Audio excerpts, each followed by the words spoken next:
हाँ तो देखिए, आज मैं आप लोग के लिए क्लास 9th का बहुत ही इम्पोर्टेंट चैप्टर का वीडियो बनाने जा रहा हूँ, जिसका नाम है ज्यामिति।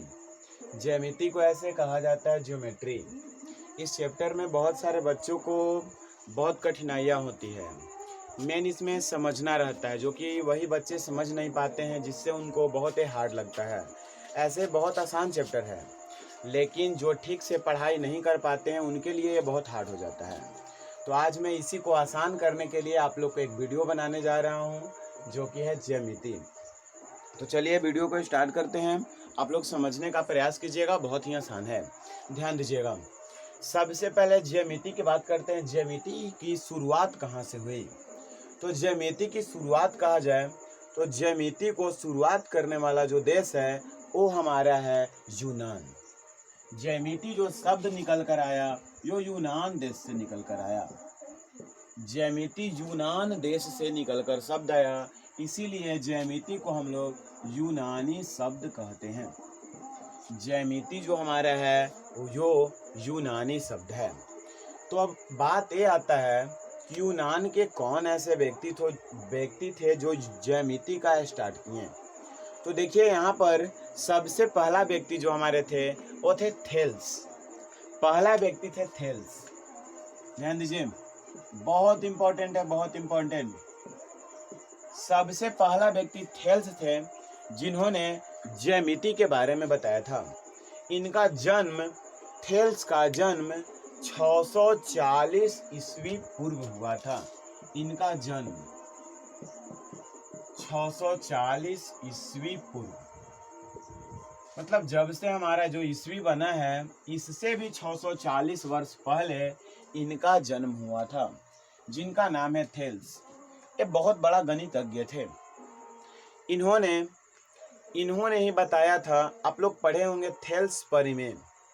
तो इन्होंने बताया था थेल्स कि वृत्त में जो व्यास होता है जी, जो वृत्त में व्यास होता है, ध्यान दीजिए, वृत्त का जो व्यास होता है वो वृत्त को 2 बराबर भागों में बांटती है। इन्होंने वृत्त के व्यास के बारे में बताया था। वृत्त के बारे में इन्होंने एक बहुत इंपॉर्टेंट चीज बताया, जिसका नाम है थेल्स का परिमेय। तो थेल्स का परिमेय यही होता है कि वृत्त का जो व्यास है वृत्त को 2 बराबर भागों में बांटती है। इसी को हम लोग थेल्स परिमेय कहते हैं, जो कि इनका जन्म 640 ईस्वी पूर्व हुआ था। इन्होंने ही बताया था कि वृत्त का जो व्यास होता है वो वृत्त को 2 बराबर भागों में बांटती है। चलिए ठीक है, ये तो हमारे हो गए थेल्स। इनके मरने के बाद एक और ऐसा ही हुए, जो थे पाइथागोरस।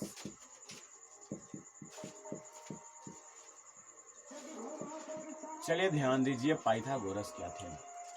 पाइथागोरस जो थे ना, वो थेल्स के शिष्य थे। शिष्य का मतलब थेल्स ने ही इनको पढ़ाया था, थेल्स ने ही इनको ज्यामिति के बारे में बताया था। तो जब ये थेल्स इनको पढ़ाएं, इनके गुरु थे, तो जब एक गणितज्ञ हो गए तो पाइथागोरस भी आगे चल के इन्होंने अपना एक त्रिभुज के बारे में परिमेय दिया, जो कि उसे कहा जाता है पाइथागोरस परिमेय। आप लोग पढ़े होंगे, जैसे पढ़े होंगे थेल्स परिमेय। तो थेल्स परिमेय में आप लोग को बताया गया होगा कि वृत्त का जो व्यास होता है वृत्त को 2 बराबर भागों में बांटती है। वैसे ही जो पाइथागोरस हुए, उनका शिष्य जो हुए, उन्होंने भी अपना एक परिमेय दिया था। इनका जन्म 572 ईस्वी पूर्व हुआ था। इनका जन्म 572 ईस्वी पूर्व। इन्होंने अपना जो परिमेय दिया था वो त्रिभुज के बारे में दिए थे। त्रिभुज में समकोण त्रिभुज, समकोण त्रिभुज के बारे में इन्होंने बताया था कि समकोण त्रिभुज का जो कर्ण होता है, कर्ण स्क्वायर बराबर लंब स्क्वायर प्लस आधार स्क्वायर। मतलब कर्ण का जो वर्ग होता है बाकी 2 आधार और लंब के वर्ग के योगफल के बराबर होता है, जो कि हम लोग पढ़ते हैं कर्ण स्क्वायर बराबर लंब स्क्वायर प्लस आधार स्क्वायर, जो कि ये चीज को सबसे पहली बार पाइथागोरस ही बताए थे। तो देख लीजिए, हम लोग ज्यामिति में दो चीज को पढ़े। ज्यामिति कैसी शब्द है? यूनानी शब्द है। यूनानी शब्द, यूनान के सबसे पहले जो गणितज्ञ थे वो हमारे थे थेल्स, जो कि इन्होंने अपना एक परिमेय दिया था वृत्त के बारे में।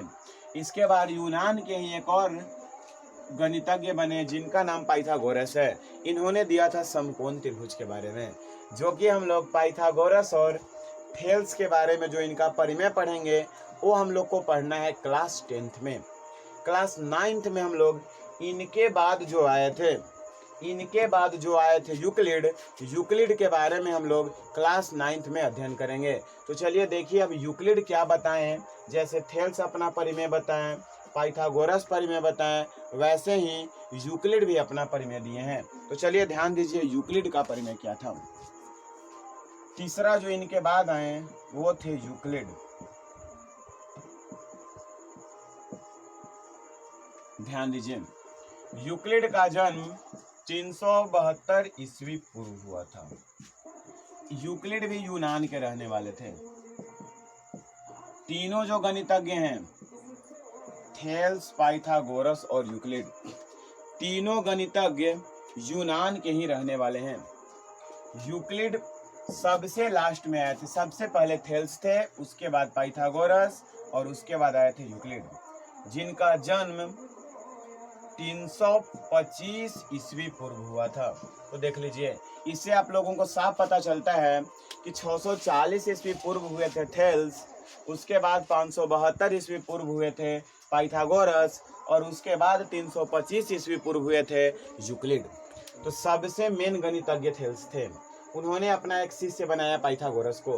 पाइथागोरस के मरने के बाद बहुत दिन बाद यूक्लिड आए, जो कि ये दोनों का परिमेय पढ़े और इसी के आधार पर इन्होंने भी कुछ बताया, जो कि क्लास 9th में हम लोग यूक्लिड के बारे में पढ़ेंगे। मेन हमारा जो 5 चैप्टर है उस चैप्टर का ही नाम है यूक्लिड की ज्यामिति परिचय। तो इसमें आप लोग को ज्यामिति के बारे में अध्ययन कराया जाएगा, जो कि हम लोग सिर्फ यूक्लिड के बारे में पढ़ेंगे। चलिए तो जल्दी से इसका कॉपी कीजिए, फिर हम आगे यूक्लिड के परिमेय को बताते हैं।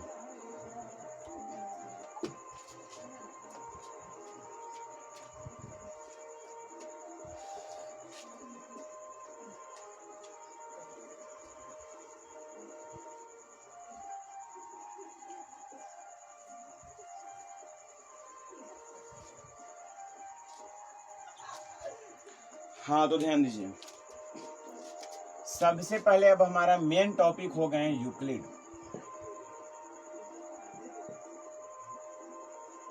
जिनका जन्म 325 ईस्वी पूर्व हुआ।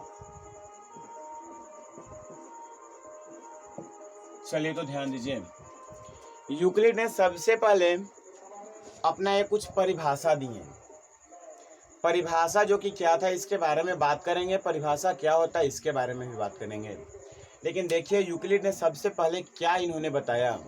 ये भी एक प्रकार के गणितज्ञ थे, जिन्होंने बिंदु के बारे में बताया, रेखा के बारे में बताया, समतल पृष्ठ के बारे में बताया, वस्तुओं के बारे में बताया, कौन वस्तु एक दूसरे के बराबर कैसे हो जाती है, कुछ कोण के बारे में बताया, जो कि सबसे मेन ज्यामिति के समझिए आविष्कारक, या सब कहिए इनको ज्यामिति के जन्मदाता, एक तरह से हमारा सबसे मेन हुए यूक्लिड, जिन्होंने बहुत सारे अपना परिमेय दिए, बहुत सारे अभिगृहित दिए और अभिधारणा दिए।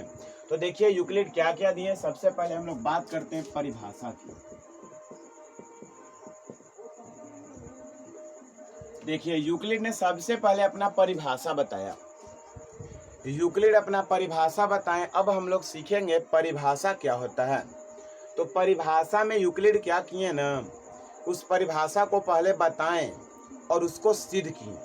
तो परिभाषा का मतलब होता है बताना तथा साबित करना। यूक्लिड ने जो अपना परिभाषा बताएं वो उस परिभाषा को बताने के बाद साबित भी किए थे। तो देखिए आज हम लोग अब पढ़ेंगे कि यूक्लिड के परिभाषा क्या था, क्या ऐसा चीज को उन्होंने बताया जिससे वो साबित भी कर दिए। तो चलिए अब ध्यान दीजिएगा यूक्लिड की परिभाषा क्या है। देखिए यूक्लिड ने टोटल अपना 7 परिभाषा दिए, कुल 7 परिभाषा है। यूक्लिड के टोटल जो परिभाषा है वो टोटल 7 परिभाषाएं हैं। तो देखिए पहला परिभाषा क्या है। पहला परिभाषा में यूक्लिड ने बिंदु के बारे में कहा था। बिंदु के बारे में उन्होंने बताया पहला परिभाषा में कि बिंदु वह है, बिंदु एक ऐसी आकृति है जिसमें लंबाई, चौड़ाई और ऊंचाई नहीं होती है। अर्थात बिंदु को भाग नहीं किया जा सकता है, बांटा नहीं जा सकता है।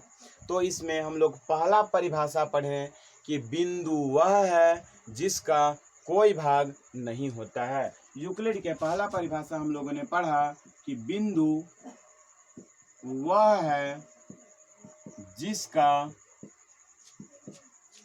कोई भाग नहीं होता है, जो कि बहुत ही इंपॉर्टेंट है आप लोगों के लिए। यूक्लिड के पहला परिभाषा, तो यूक्लिड ने पहला परिभाषा अपना बताएं कि बिंदु वह है जिसका कोई भाग नहीं होता है। अर्थात देखिए जैसे मान लीजिए यहाँ पे हम बिंदु बताएं, तो बिंदु बनाया तो ऐसा नहीं है कि बिंदु को 2 भाग में बांट देंगे, कभी ऐसा बिंदु होने वाला नहीं है। अर्थात बिंदु वह है जिसका कोई भाग नहीं होता है, ना इसमें लंबाई होती है, ना चौड़ाई होती है, ना ऊंचाई होती है। अगर मानिए कि होती है तो बहुत कम होती है, बहुत नगण्य होती है, ना के बराबर होती है। तो यूक्लिड का परिभाषा आप लोग याद रखिएगा कि बिंदु वह है जिसका कोई भाग नहीं होता है। चलिए देखिए अब यूक्लिड के दूसरा परिभाषा क्या था, इसके बारे में हम लोग बात करते हैं। तो देखिए दूसरा परिभाषा में यूक्लिड ने रेखा के बारे में कहा। दूसरा परिभाषा में यूक्लिड रेखा के बारे में कहे हैं। तो ध्यान दीजिए दूसरा परिभाषा यूक्लिड का क्या है। रेखा में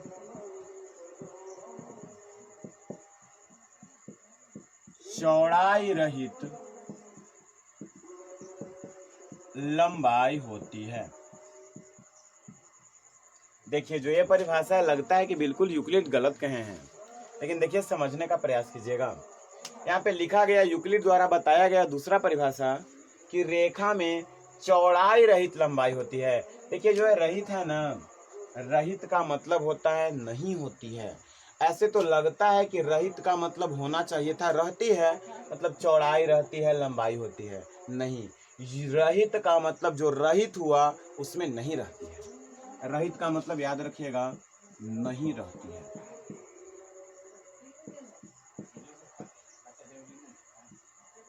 तो देखिए दूसरा हम लोग का हो गया रेखा में चौड़ाई रहित लंबाई होती है। ध्यान दीजिएगा रेखा के ये चित्र है।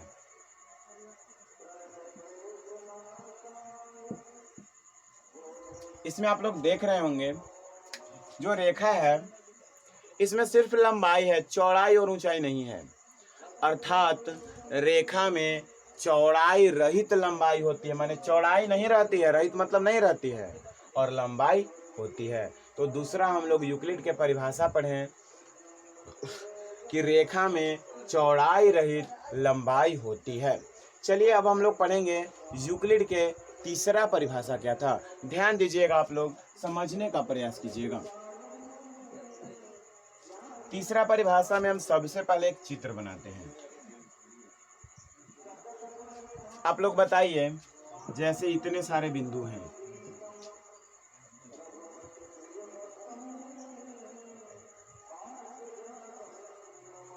ये जो रेखा है इसके लास्ट पॉइंट पे भी बिंदु था, इसमें भी समझिए कि लास्ट पॉइंट पे बिंदु होगा, सब जगह पे बिंदु से मिलकर रेखा बना है। अर्थात यूक्लिड ने अपना तीसरा परिभाषा कहा। तीसरा परिभाषा यूक्लिड बताएं कि रेखा के जो किनारे होते हैं, रेखा के किनारे बिंदु होते हैं। अर्थात रेखा के सिरे, किनारे कहें या सिरे कहें, बात देखिए है, रेखा के सिरे बिंदु होते हैं। यूक्लिड के तीसरा परिभाषा हम लोगों ने पढ़ा, रेखा के सिरे बिंदु होते हैं। तो देखिए तीसरा परिभाषा यूक्लिड का बहुत ही आसान है। रेखा के सिरे क्या होते हैं? बिंदु होते हैं। अब ध्यान दीजिएगा, यूक्लिड ने अपना चौथा परिभाषा क्या कहा? चौथा परिभाषा बिल्कुल इसी के जैसा।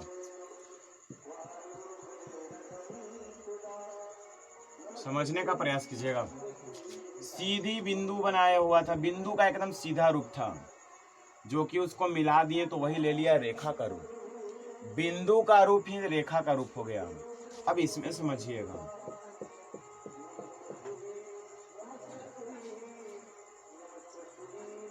ये जो हमारा हुआ, ये हमारा सीधी रेखा नहीं हुआ, ये हमारा सीधी रेखा नहीं हुआ। अर्थात यूक्लिड ने अपना चौथा परिभाषा बताएं कि एक सीधी रेखा वह है, एक सीधी रेखा वह है जो बिंदुओं के सीधा रूप का होता है। एक सीधी रेखा वह है जो बिंदुओं के सीधा रूप का होता है। अर्थात एक सीधी रेखा वह है जो बिंदुओं के सपाट रूप का होता है। सपाट का मतलब सीधा रूप का होता है। तो यूक्लिड ने अपना चौथा परिभाषा बताया कि एक सीधी रेखा वह है, एक सीधी रेखा वह है जो बिंदुओं के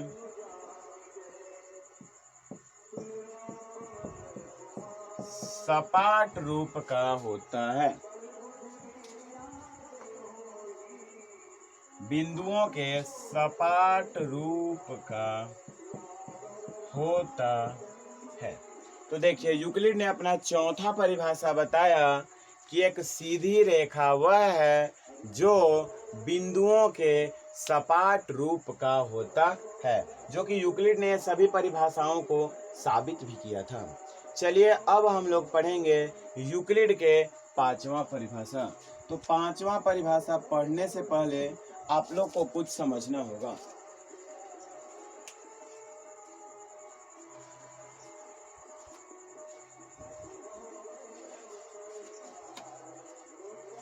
हाँ, तो ध्यान दीजिए। अब देखिए, हम यहाँ पर एक पृष्ठ लाए हैं, पेज। तो पांचवा परिभाषा पढ़ने से पहले आप लोग को थोड़ा ध्यान देना होगा। देखिए, एक पृष्ठ है, पेज है। पेज में बताइए आप लोग को क्या क्या दिखाई दे रहा है?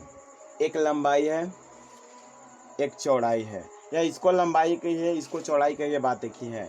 अगर ऐसे मान लीजिए कि पेज को रखते हैं तो इसमें ऊंचाई नहीं है। अगर ऐसे मानिएगा तो एक ऊंचाई, तो एक लंबाई या चौड़ाई, बस दो चीज। अगर आप ऊंचाई को मानते हैं तो चौड़ाई नहीं या लंबाई नहीं, मतलब कि सिर्फ दो चीज रहेगा। अगर ऐसे पेज को रखते हैं तो सिर्फ इसमें लंबाई और चौड़ाई होती है। अर्थात यूक्लिड ने अपना पांचवा जो परिभाषा बताया, उन्होंने कहा कि पृष्ठ में सिर्फ लंबाई और चौड़ाई होती है। ध्यान दीजिए, यूक्लिड के पांचवा परिभाषा, पृष्ठ में सिर्फ लंबाई और चौड़ाई होती है। तो देख लीजिए, यूक्लिड का जो पांचवा परिभाषा हुआ, उन्होंने बताया कि पृष्ठ में सिर्फ क्या होती है? लंबाई और चौड़ाई होती है।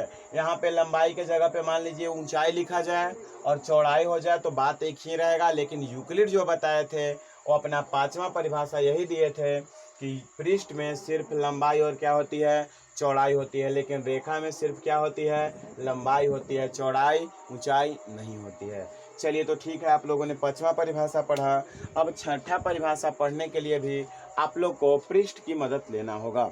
तो ध्यान दीजिए, ये पृष्ठ है जी। पृष्ठ में आप लोग देख रहे होंगे किनारे इसका एकदम सीधा है, अर्थात रेखा बना हुआ है। तो यूक्लिड ने कह दिया, सभी को दिखाकर ऐसे दिखा दिए होंगे कि हाँ जी देखिए, पृष्ठ के किनारे रेखाएं होती है। पृष्ठ के किनारे क्या होती है? रेखाएं होती है। यूक्लिड ने अपना छठा परिभाषा बता दी है कि पृष्ठ के किनारे रेखाएं होती है। पृष्ठ के किनारे रेखाएं होती है। यूक्लिड का छठा परिभाषा हो गया, पृष्ठ के किनारे क्या होती है, रेखाएं होती है। चलिए ठीक से दिख रहा होगा तो जल्दी से इसको नोट कीजिए, फिर हम सातवां परिभाषा बताते हैं।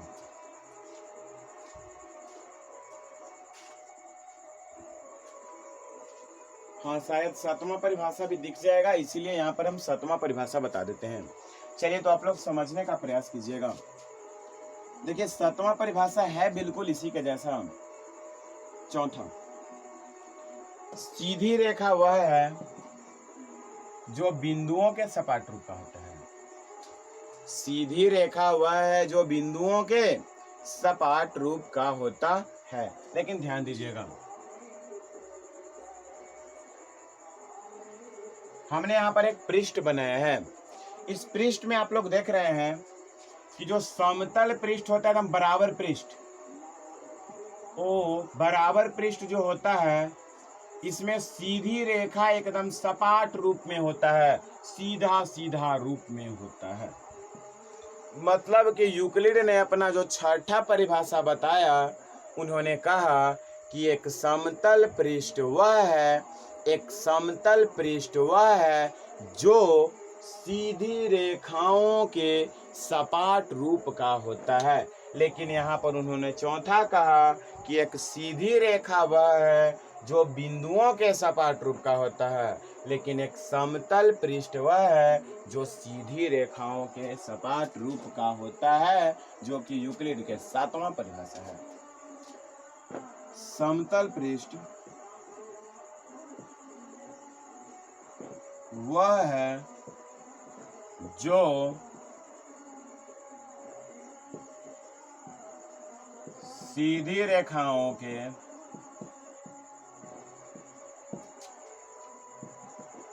सपाट रूप का होता है। तो देखिए यहाँ तक जो हम लोग पढ़े वो यूक्लिड के टोटल परिभाषा को पढ़ लिए। परिभाषा को यूक्लिड बताए थे और साबित भी किए थे। और परिभाषा जो यूक्लिड दिए, सबसे पहले अपना पहला परिभाषा दिए, दूसरा, तीसरा, चौथा, पांचवा, छठा, सातवां, सातों क्रमशः दिए हैं, बिल्कुल लाइन बाय लाइन। ऐसा नहीं कि पहले इन्होंने ये बताया फिर ये चीज़ बताया, नहीं। पहले पहला परिभाषा आया, फिर उसके बाद दूसरा, तीसरा, चौथा, ऐसा करके आया था। तो देखिए यहाँ पर हम लोग पहला परिभाषा जो पढ़े, पहला था बिंदु वह है जिसका कोई भाग नहीं होता है। दूसरा परिभाषा में आप लोग को बताया गया रेखा में सिर्फ लंबाई होती है, अर्थात रेखा में चौड़ाई रहित लंबाई होती है। तीसरा परिभाषा आप लोग को बताया गया कि रेखा के सिरे बिंदु होते हैं। उसके बाद आप लोगों ने चौथा परिभाषा पढ़ा कि एक सीधी रेखा वह है जो बिंदुओं के सपाट रूप का होता है। इसके बाद आप लोगों ने पांचवा परिभाषा पढ़ा, पृष्ठ के किनारे, पृष्ठ में सिर्फ लंबाई और चौड़ाई होती है। इसके बाद आप लोगों को छठा परिभाषा बताया गया, पृष्ठ के किनारे रेखाएं होती है। और इसके बाद सातवां परिभाषा आप लोग का हो गया, एक समतल पृष्ठ वह है जो सीधी रेखाओं के सपाट रूप का होता है। तो चलिए जल्दी से इसको स्क्रीनशॉट लीजिए या जल्दी से नोट कीजिए, फिर हम आगे यूक्लिड के परिभाषा के बाद अभिधारणा को बताते हैं और अभिगृहित को बताते हैं। तो चलिए जल्दी से नोट कीजिए।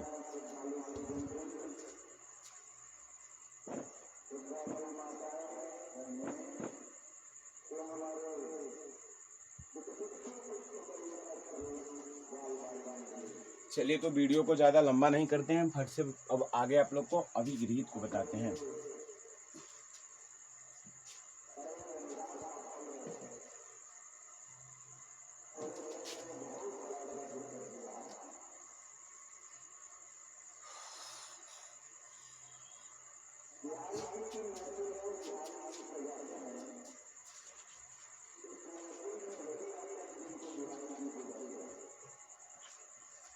चलिए अब हम लोग पढ़ते हैं अभिगृहित।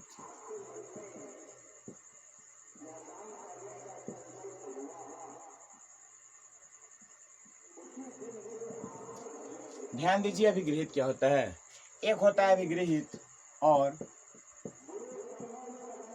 अभिधारणा। समझने का प्रयास कीजिएगा। अभिगृहित और अभिधारणा बिल्कुल सेम है। अभिगृहित और अभिधारणा जो यूक्लिड ने बताया, उसमें इन्होंने बताया कि अभिगृहित जो मेरा है वो बिल्कुल सत्य है, सच है, सही है। लेकिन यूक्लिड ने अभिगृहित और अभिधारणा को साबित नहीं किए थे। अभिगृहित और अभिधारणा को सिर्फ बताए थे, लेकिन साबित नहीं किए थे। तो देख लीजिए, यूक्लिड जो परिभाषा बताए थे, तो परिभाषा में मैंने आप लोग को बताया कि परिभाषा को यूक्लिड साबित भी किए थे और उसको बताया भी थे। पहले बताएं उसके बाद साबित किए, ठीक है। उसके बाद अभिगृहित और अभिधारणा में आप लोगों को बताया गया कि यूक्लिड ने सिर्फ अभिगृहित और अभिधारणा को बताए थे, ना कि साबित किए थे। चलिए, तो सबसे पहले हम लोगों ने अभिगृहित को पढ़ लेते हैं। अच्छा, एक बात आप लोग के दिमाग में प्रश्न उठ रहा होगा कि एक अभिगृहित और एक अभिधारणा ऐसा क्यों रखे यूक्लिड ने। तो देखिए, अभिगृहित का यूज ज़्यादा नहीं है, अभिगृहित का यूज बहुत कम है, लेकिन अभिधारणा बहुत इम्पॉर्टेंट है। अभिगृहित भी इम्पॉर्टेंट है, बहुत इम्पॉर्टेंट है, लेकिन उससे ज़्यादा अभिधारणा इम्पॉर्टेंट है। इसीलिए यूक्लिड ने दो भागों में बांट दिया, एक का नाम रख दिया अभिगृहित और एक का नाम रख दिया अभिधारणा। तो देखिए, यूक्लिड ने कुल अपना 7 अभिगृहित को दिए हैं। देखिए, सबसे पहले हम लोग पढ़ते हैं अभिगृहित, अभिधारणा को बाद में पढ़ेंगे। तो कुल 7, टोटल इन्होंने 7 अभिगृहित बताए, जो कि अभिगृहित जैसे तैसे करके बताए हैं। कोई इसमें नहीं है कि पहला अभिगृहित ये होगा दूसरा ये होगा, परिभाषा में बिल्कुल लाइन से बताए थे। लेकिन अभिगृहित में जैसे तैसे करके भी पढ़ सकते हैं, उसमें कोई दिक्कत नहीं है। तो चलिए ध्यान दीजिए, हम लोग लाइन बाय लाइन ही पढ़ लेते हैं। यूक्लिड के पहला अभिगृहित क्या था, ध्यान दीजिएगा, समझने का प्रयास कीजिएगा, समझ कर याद रखिएगा, ऐसे नहीं। देखिए, यूक्लिड का पहला अभिगृहित समझने के लिए आप लोग को इस पेज के माध्यम से बताया जाएगा। देखिए, एक वस्तु दूसरे वस्तु के बराबर है। एक वस्तु जो है, इसका जो साइज है ना, 1 मिनट। आप लोग एक चीज और समझ रहे होंगे कि जो सर बता रहे हैं वो पेज लेकर ही क्यों बता रहे हैं, यहाँ पे अंक लिखकर क्यों नहीं बता रहे हैं। ऐसा आप लोग के दिमाग में क्वेश्चन आया होगा। हो सकता है 4 लिख के बताते कि बराबर है, या ये सब कुछ क्यों नहीं बता रहे हैं। तो देखिए, आप लोग चैप्टर पढ़ रहे हैं ज्यामिति। ज्यामिति जो हो गया वो ज्यामिति हो गया ज्योमेट्री। ज्योमेट्री में आप लोगों ने बिल्कुल पढ़ेंगे, सिर्फ इसमें ऐसा चीज को बताया जाएगा जिसमें अंक ये सब कुछ नहीं रहेगा, सिर्फ फोटो फिगर रहेगा। आगे बताएंगे ज्यामिति का मतलब। अभी जो खोज किए हैं, इस खोज को बताते हैं, उसके बाद आप लोग को ज्यामिति का मतलब बताएंगे। तो देखिए, आप समझने का आप लोग प्रयास कीजिएगा। यहाँ पर अभिगृहित में यूक्लिड ने क्या कहा, यूक्लिड ने कहा कि यदि एक वस्तु कोई दूसरा वस्तु के बराबर है, अगर एक वस्तु दूसरे वस्तु के बराबर है तो दोनों एक दूसरे के बराबर होगा। अगर ये एक बराबर है ना, तो ये भी इसके क्या होगा, बराबर ही होगा। तो देखिए, यूक्लिड के पहला अभिगृहित कितना आसान था। तो देखिए, समझने का प्रयास कीजिएगा, बहुत ही आसान लगेगा। यूक्लिड ने अपना पहला अभिगृहित कहा कि वे वस्तु जो एक दूसरे वस्तु के बराबर हो,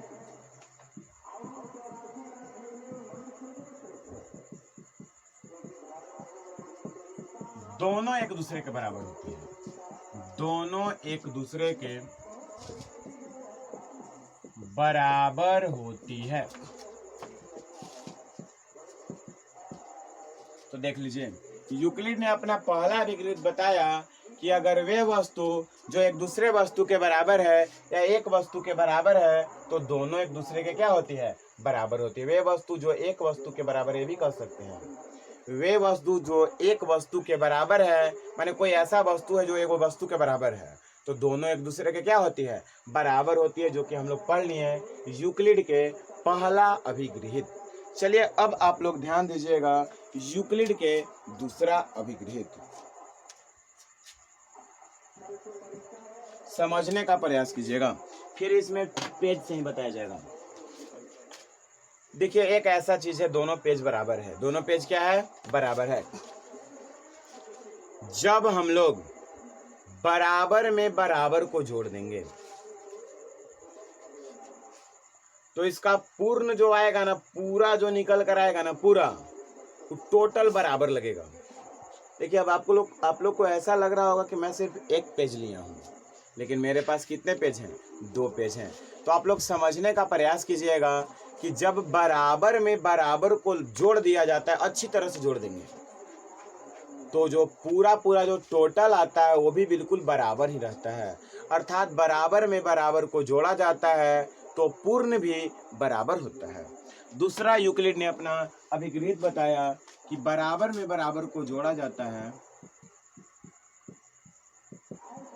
बराबर को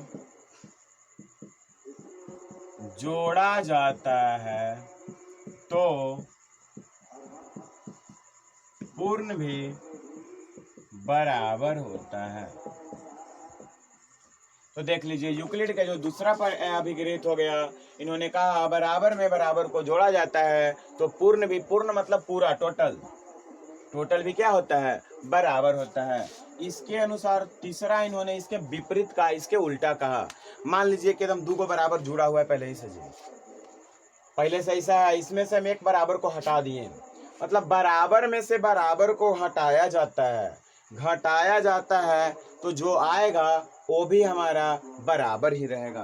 तो इन्होंने अपना तीसरा अभिगृहित बताया कि बराबर में से बराबर को घटाया जाए तो प्राप्त परिणाम भी बराबर होता है। यूक्लिड ने अपना तीसरा परिभाषा बताया कि बराबर में से बराबर को घटाने पर प्राप्त परिणाम बराबर होता है। या ये भी कह सकते हैं बराबर में से बराबर को घटाया जाता है तो बराबर ही प्राप्त होता है, ये भी कह सकते हैं, जो कि और आसान हो जाएगा याद करना। बराबर में से बराबर को घटाया जाता है तो बराबर ही प्राप्त होता है।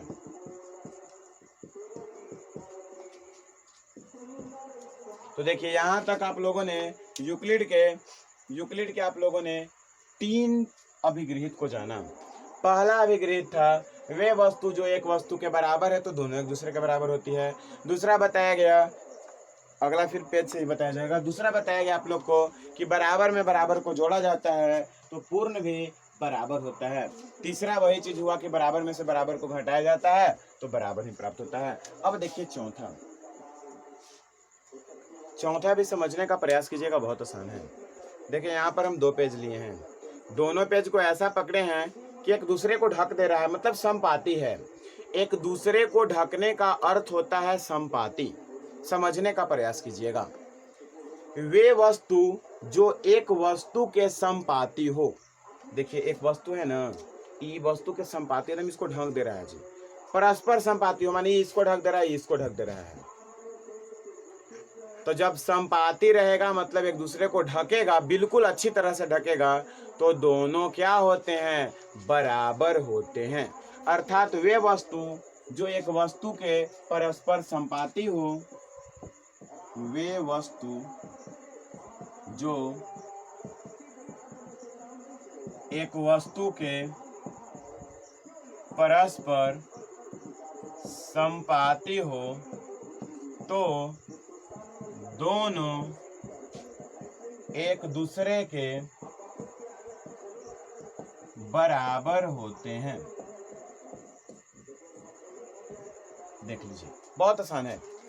वे वस्तु जो एक वस्तु के परस्पर समपाती हो अर्थात उसको पूर्ण रूप से ढक देता हो तो दोनों एक दूसरे के क्या होते हैं, बराबर होते हैं। चलिए तो आप लोगों ने यहाँ तक जान गया चौथा अभिगृहित। पांचवा अभिगृहित समझने का प्रयास कीजिएगा। पांचवा अभिगृहित को भी मैं आप लोग को पेज के माध्यम से ही बताऊंगा, समझने का प्रयास कीजिएगा, ध्यान दीजिए। एक पेज जो है वो पूर्ण है, पूर्ण अर्थात इसका हम फिगर बना देते हैं बोर्ड पे, ध्यान दीजिएगा।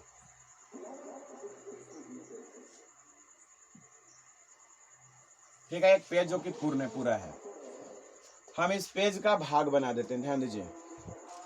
हम इस पेज का भाग बना दिए, इसका जो भाग आया ना वो एक भाग कुछ ऐसा आया,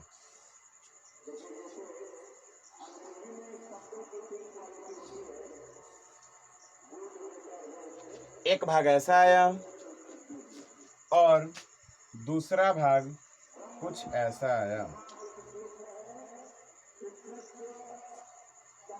चलिए तो आप लोग देखिए, एक पेज पूर्ण था, इसका भाग आ गया एक फर्स्ट और एक भाग आ गया सेकंड। इसी से आप लोग समझने का प्रयास कीजिएगा। देखिए हम बताना क्या चाहते हैं, जो पूर्ण होता है ना वो अपने भाग से क्या होता है, इससे भी बड़ा है, इससे भी बड़ा है। तो यूक्लिड ने अपना पांचवा अभिगृहित बताया कि पूर्ण अपने भाग से बड़ा होता है।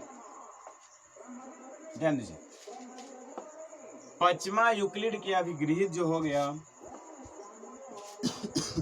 वो हो गया पूर्ण अपने भाग से बड़ा होता है। ये हमारा हो गया यूक्लिड के पांचवा अभिगृहित, जो कि बहुत ही आसान मैंने आप लोग के लिए कर दिया कि पूर्ण अपने भाग से क्या होता है जी, बड़ा होता है। चलिए अब आप लोग समझने का प्रयास कीजिएगा यूक्लिड के छठा अभिगृहित को। ध्यान दीजिए, देखिए यहाँ पे आप लोग को मैं बता रहा हूं, एक वस्तु है, जो भी ज्यामिति रहेगा बिल्कुल फिगर फोटो से ही पढ़ाई होगा। ऐसा नहीं इसमें अंक को ला देंगे तो सही नहीं कर पाएगा। ज्यामिति है तो यहाँ पे फिगर को होना चाहिए। देखिए एक वस्तु है, इसी को ऐसा ला दिए एक और वस्तु, मतलब ये दुगना हो गया। ये क्या हो गया, एक वस्तु था, इसको दुगना करने के लिए, इस वस्तु को दुगना करने के लिए मैंने इसी के जैसा एक और वस्तु ला दिया। अब ये वस्तु हो गया दुगना। अर्थात आप लोग देख रहे होंगे कि एक ही वस्तु के दुगना परस्पर, मतलब दोनों एक दूसरे के बराबर होते हैं। अर्थात एक ही वस्तु के दुगना परस्पर बराबर होते हैं। देखिए तो आप लोग का छठा जो हो गया अभिगृहित, एक ही वस्तु के दुगने परस्पर बराबर होते हैं। एक ही वस्तु के दुगने परस्पर क्या होते हैं, बराबर होते हैं। अब आप लोग समझने का प्रयास कीजिएगा। मान लीजिए कि एक वस्तु है जी, पूरा इतना एक वस्तु है टोटल, ये एक वस्तु है, हम इसको आधा करना चाहते हैं तो बीच में बिल्कुल फाड़ना पड़ेगा। अब इसका आधा बना दे। देखो देखिए, पहले से इतना था, पहले से इतना था और इसको मैंने क्या बना दिया, आधा बना दिया, अर्थात इतना। तो आधा बना ना, तो इसका आधा इतना बचा। मतलब एक ही वस्तु के आधा, आधा भी परस्पर क्या होते हैं, बराबर होते हैं। जैसे एक ही वस्तु के दुगने परस्पर बराबर होते हैं, वैसे यूक्लिड का सातवां अभिगृहित हो गया, एक ही वस्तु के आधे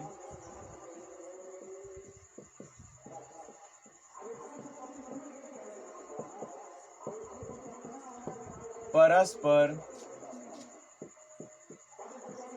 बराबर होते हैं। तो देखिए ध्यान दीजिए, यहाँ पर आप लोगों ने टोटल यूक्लिड के 7 अभिगृहित को जाना, जो कि अभिगृहित को यूक्लिड साबित नहीं किए थे। आज मैंने आप लोग के सामने यूक्लिड के अभिगृहित को साबित कर दिया। ठीक है, यूक्लिड इतना बता दिए, यही बहुत काफी था, तभी ना हम लोग आज ये चीज पढ़ रहे हैं।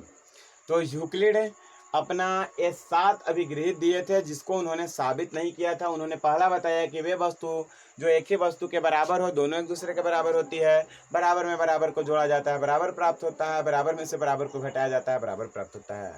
वे वस्तु जो एक वस्तु के संपाती है, तो दोनों एक दूसरे के बराबर होते हैं।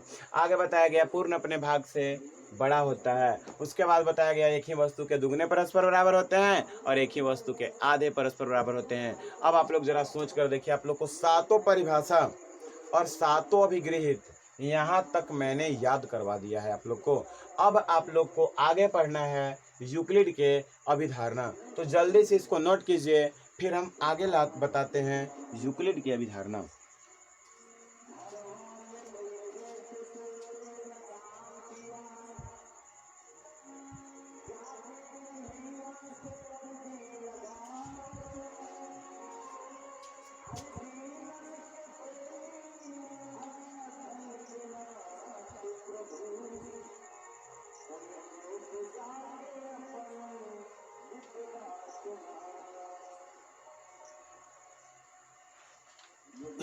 चलिए तो अब हम बताते हैं यूक्लिड की अभिधारणा।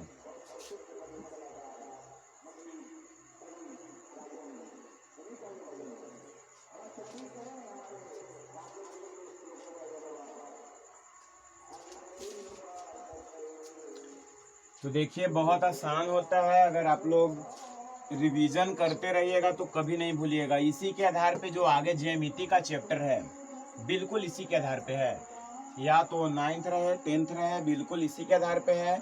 अगर आप लोग इस चीज को याद रखिएगा तभी आप लोगों से आगे बनेगा, समझ में आएगा। चलिए तो ध्यान दीजिए।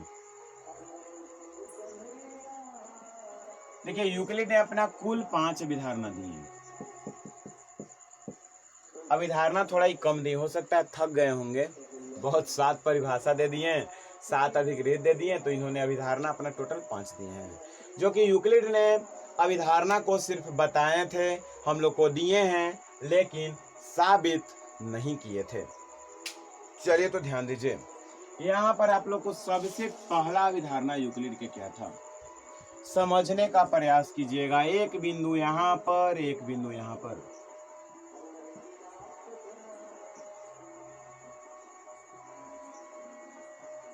एक बिंदु से किसी अन्य बिंदु तक, एक बिंदु से किसी अन्य बिंदु का मतलब एक बिंदु यहाँ पर, एक और बिंदु कहीं पर भी रहे, दुनिया में कहीं पर भी रहे, दोनों को मिलाकर हम एक सीधी रेखा खींच सकते हैं।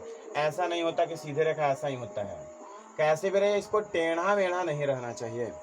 तो देखिए समझने का आप लोग प्रयास कीजिएगा। एक बिंदु से किसी अन्य बिंदु तक, वो अन्य बिंदु कहीं पर भी रहे, हम सीधी रेखा खींच सकते हैं। तो यूक्लिड ने अपना पहला अभिधारणा बताए कि एक बिंदु से किसी अन्य बिंदु तक सीधी रेखा खींची जा सकती है, जो कि आज मैंने आप लोग को साबित करके भी बता दिया, लेकिन यूक्लिड ने साबित नहीं किए थे, जो कि बता दिए वही आज बहुत है। तो देखिए पहला उनका अभिधारणा हो गया, एक बिंदु से किसी अन्य बिंदु तक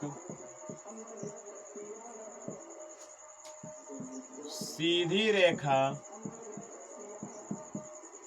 खींची जा सकती है। तो देख लीजिए यूक्लिड के पहला अभिधारणा क्या अभिधारणा, हाँ, यूक्लिड के पहला अभिधारणा हो गया कि एक बिंदु से किसी अन्य बिंदु तक सीधी रेखा खींची जा सकती है। चलिए अब हम लोग देखते हैं यूक्लिड के दूसरा अभिधारणा। दूसरा अभिधारणा समझने का प्रयास कीजिएगा। दूसरा अभिधारणा बोलिए क्या है? हाँ जी आप बताइए क्या है? हाँ आप ही को बोल रहे हैं, हाँ आप ही को बोल रहे हैं, क्या है? हाँ बिल्कुल सही बताएं, रेखा है। क्या है? रेखा है।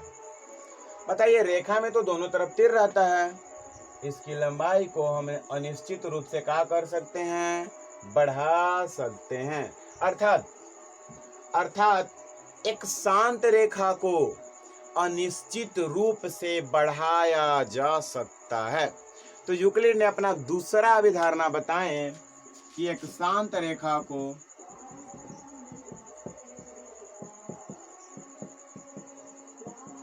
अनिश्चित रूप से बढ़ाया जा सकता है। एक शांत रेखा को अनिश्चित रूप से बढ़ाया जा सकता है। यूक्लिड के हो गया यहाँ पर दूसरा अभिधारणा। तो देखिए कितना आसान था, कुछ तो भारी नहीं है। कैसे बच्चे कहते हैं कि बहुत ज्यामिति हार्ड है सर, कुछ हार्ड नहीं है, बहुत आसान है, बस समझने का प्रयास कीजिएगा, बहुत आसान लगेगा। चलिए ध्यान दीजिए अब यूक्लिड के तीसरा अभिधारणा। यूक्लिड के तीसरा अभिधारणा क्या था, ध्यान दीजिएगा। बिंदु है जी, क्या है? बिंदु। वृत्त बना सकते हैं, बना सकते हैं। त्रिज्या है जी, वृत्त बना सकते हैं। हाँ त्रिज्या में एक ही वृत्त बनेगा, एक त्रिज्या तो एक वृत्त, लेकिन एक बिंदु रहेगा अनंत वृत्त। अर्थात किसी भी बिंदु को केंद्र बिंदु मानकर, किसी भी बिंदु को, कोई भी बिंदु को हम केंद्र मान के वृत्त खींच सकते हैं, कोई भी रेखा को त्रिज्या मान के भी वृत्त खींच सकते हैं। अर्थात यूक्लिड ने अपना तीसरा अपना इन्होंने तीसरा जो बता दिए अभिधारणा, इन्होंने कहा कि किसी भी बिंदु को केंद्र मानकर, किसी भी बिंदु को केंद्र मानकर या किसी भी रेखा को त्रिज्या मानकर एक वृत्त खींचा जा सकता है। नहीं, बिंदु रहेगा तो अनंत वृत्त खिंचाएगा, त्रिज्या रहेगा तो एक वृत्त खिंचाएगा। अर्थात आप लोग याद रखिएगा कि बिंदु रहेगा तो अनंत वृत्त खिंचाएगा, त्रिज्या रहेगा तो एक वृत्त खिंचाएगा। तो यहाँ पर हम लिख देते हैं किसी भी बिंदु को केंद्र मानकर या किसी भी रेखा को त्रिज्या मानकर वृत्त खींचा जा सकता है। हम एक अनंत नहीं लिखते हैं, एक लिखेंगे तो फिर बिंदु वाला गलत कर देगा, अनंत लिखेंगे तो त्रिज्या वाला गलत कर देगा, क्योंकि त्रिज्या रहेगा तो एक खींचाएगा। इसलिए डायरेक्ट हम लिख देते हैं वृत्त खींचा जा सकता है।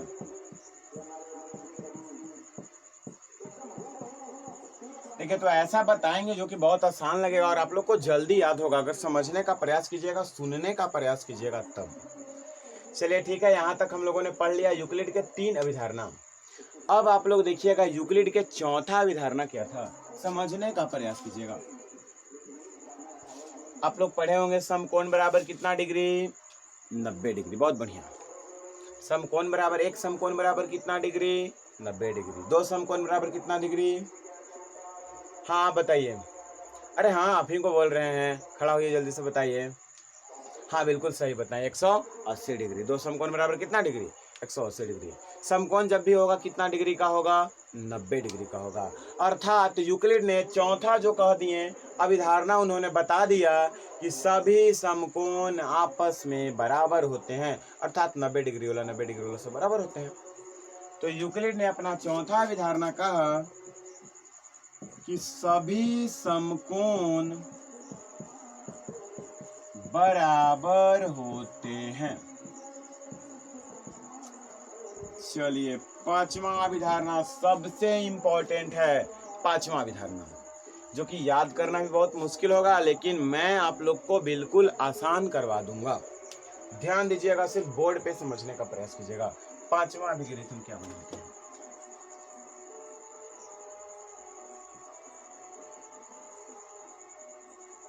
देखिए, यहां पर मैंने 2 रेखा बनाया है।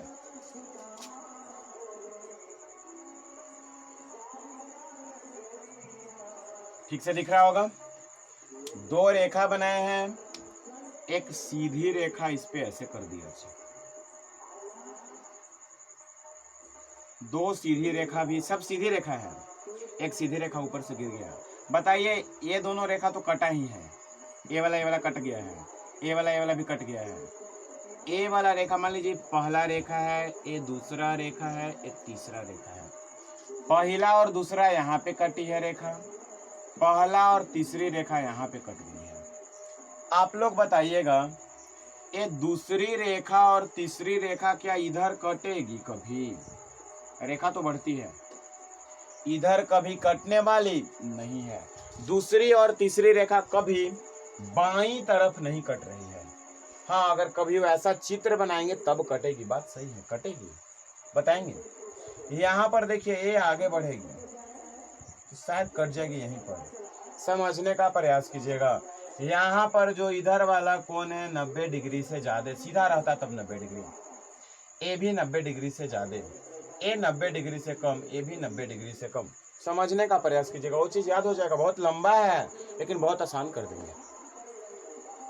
जिस तरफ 90 डिग्री से कम है, हो सकता है वो 90 भी रह जाए। ये दोनों के जोड़ेंगे तो बताइए 180 से कम आएगा कि ज्यादा आएगा? ए साइड वाला कोण को जोड़ेंगे तो हाँ बिल्कुल सही, 180 से क्या होगा, कम होगा, क्योंकि ये दोनों 90 से कम है। 90 से कम रहेगा तो क्या होगा, 180 से कम ही योगफल आएगा। अर्थात आप लोग समझने का प्रयास कीजिएगा इस चित्र के माध्यम से। एक सीधी रेखा लिख देते हैं, एक सीधी रेखा, 2 सीधी रेखाओं पर, 2 सीधी रेखाओं पर। बस इतना याद हो गया।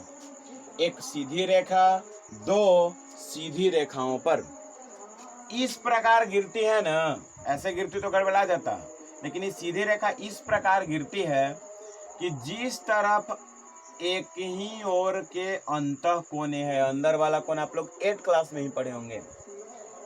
अंतः कोण का योगफल जिस तरफ 180 डिग्री से कम होगा, फिर से सुनने का प्रयास कीजिएगा। एक सीधी रेखा, दो सीधी रेखाओं पर इस प्रकार गिरती है कि जिस तरफ योगफल एक ही ओर के अंतः कोणों का योगफल 180 डिग्री से कम होगा, उसी तरफ दोनों रेखा एक दूसरे को प्रतिच्छेद करती है। जिस तरफ 180 डिग्री से ज्यादा होगा, उस तरफ दोनों रेखा एक दूसरे को प्रतिच्छेद नहीं करती है। तो यहाँ पर आप लोग को लिखा जाएगा, एक सीधी रेखा दो सीधी रेखाओं पर इस प्रकार गिरती है, इस प्रकार गिरती है कि जिस तरफ एक ही ओर के अंतः कोणों का योगफल 180 डिग्री से कम अर्थात दो समकोण से कम, दो समकोण से कम हो, उसी तरफ या उसी ओर शेष दोनों रेखा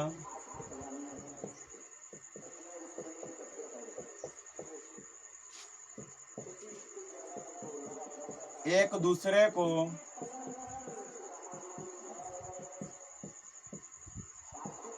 प्रतिच्छेद करती है। देखिए कितना लंबा हो गया, लेकिन याद करना बहुत आसान, एक बार में याद हो गया होगा। एक सीधी रेखा दो सीधी रेखाओं पर इस प्रकार गिरती है कि जिस तरफ एक ही ओर के अंतः कोणों का योगफल 180 डिग्री अर्थात दो समकोण से कम होता है, उसी तरफ दोनों रेखा एक दूसरे को प्रतिच्छेद करती है। और यहाँ पर आप लोगों को यूक्लिड के टोटल 5वां अभिधारणा खत्म हो गया, जो कि आप लोग बहुत आसानी से याद कर लिए होंगे। तो चलिए जल्दी से नोट कीजिए, फिर हम आप लोगों को बता देते हैं। अब ला देते हैं ज्यामिति, जल्दी से इसको नोट कीजिए।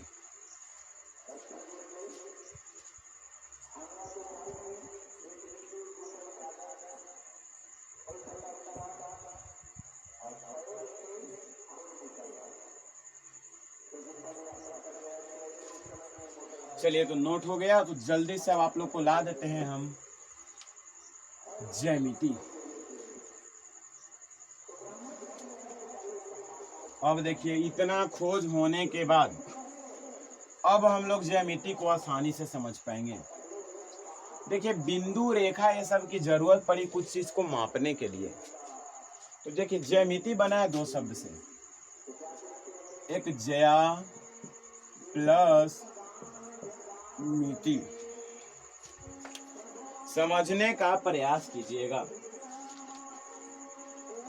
ज्यामिति बना है दो शब्दों से, ज्या प्लस मिति, या अगर इंग्लिश में कहिएगा तो ज्योमेट्री बना है दो शब्द से, जियो प्लस मेट्रिन। मेट्रिन, जियो प्लस मेट्रिन।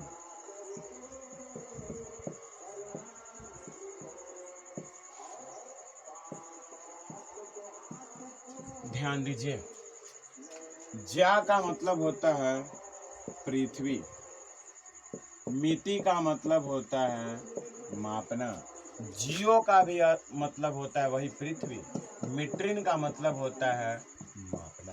देखिए दोनों से बिल्कुल सेम अर्थ निकलता है। अर्थात ज्यामिति की जो हम लोग को जरूरत पड़ी ना, कब पड़ी? जब पृथ्वी को मापने की बात आई कि एक बिंदु से किसी अन्य बिंदु तक इतना दूर की पृथ्वी को मापना है, तो इसमें तो दो बिंदु होना चाहिए। तो इसी चीज को मापने के लिए जो चीज की जरूरत पड़ी, जो कि जितना हम लोग पढ़े अभी तक, थेल्स के बारे में पढ़े, पाइथागोरस के बारे में पढ़े, यूक्लिड के इतने सारे परिभाषा, अभिधारणा और अभिगृहित देखें, बिल्कुल टोटल वो सब जो चीज निकला है वो मेन क्या करने के लिए, पृथ्वी को मापने के लिए या पृथ्वी पर जितनी भी वस्तुएं हैं ये सब को मापने के लिए इसी चीज़ की ज़रूरत जब पड़ी तो हम लोग कौन सा चीज़ को पढ़ें, ज्यामिति को पढ़ें। तो ज्यामिति से हम लोग को आसान हो गया पृथ्वी को मापना या पृथ्वी पर की किसी भी वस्तु को मापना। तो देखिए ज्यामिति में हम लोग टोटल क्या क्या पढ़नी है। ज्यामिति बना है दो शब्दों से मिलकर, जियो प्लस मेट्रिन। जियो प्लस मेट्रिन ही मिल के बना देता है ज्योमेट्री। तो ज्योमेट्री का मतलब हो गया पृथ्वी को मापना। पृथ्वी को मापना ही एक प्रकार के क्या है, ज्यामिति है। तो देखिए जितना भी वैज्ञानिक जो थे उन्होंने पृथ्वी को मापने के ही तरीके को ढूंढने के लिए इतने सारे खोज किए। वृत्त देखें, समकोण त्रिभुज देखें, जो कि टोटल चीज़ उन्होंने यही सब किया था। तो देखिए आज का वीडियो आप लोग के लिए बहुत इम्पोर्टेंट है, बहुत इम्पोर्टेंट रहा। तो आप लोग कोशिश कीजिएगा कि इसको याद रखें, नोट जरूर कीजिएगा। और जो बीच बीच में एग्जाम्पल बताते हैं वो बहुत इम्पोर्टेंट रहता है, वही चीज़ आप लोग को याद रखेगा। तो देखिए इसके बाद भी हम लोग ज्यामिति के अलग अलग से टॉपिक के बारे में परिमेय इसमें फिर बताया जाएगा, जो कि बहुत सारे चीज़ अभी पढ़ना है, जो कि बहुत आप लोग को आसान करेंगे। तो आप लोग वीडियो को ज़रूर लास्ट तक देखिएगा, तभी आप लोग समझ पाइएगा। नहीं तो अगर एक भी पॉइंट को नहीं समझिएगा ना तो आगे चलकर बहुत दिक्कत होती है। जैसे यहाँ पे स्टार्टिंग में बताया गया था, ज्यामिति जो है यूनानी शब्द है। अगर नहीं आप लोग देखे होंगे तो कहाँ से पकड़ पाइएगा कि ज्यामिति कौन से शब्द है। तो देखिए आप लोग को कुछ दिक्कत नहीं है, अगर रोज़ वीडियो को लास्ट तक भी देखिएगा तो आप लोग की तैयारी बहुत अच्छे से हो जाएगी। चलिए तो ठीक है, आज का वीडियो यहीं तक रहेगा। मैं भी बहुत कोशिश करके आप लोग के लिए वीडियो बनाता हूँ, अपना पढ़ाई को रोक कर आपके लिए वीडियो बनाता हूँ। तो आप लोग कोशिश कीजिएगा कम से कम वीडियो को लास्ट तक देखें, तभी ना आप समझ पाइएगा। इसीलिए ठीक है, चलिए अब आज के लिए इतना ही रहेगा। Good night. तो आप लोग कोशिश बहुत अच्छे तरीके से कीजिएगा। ठीक है, बाय बाय।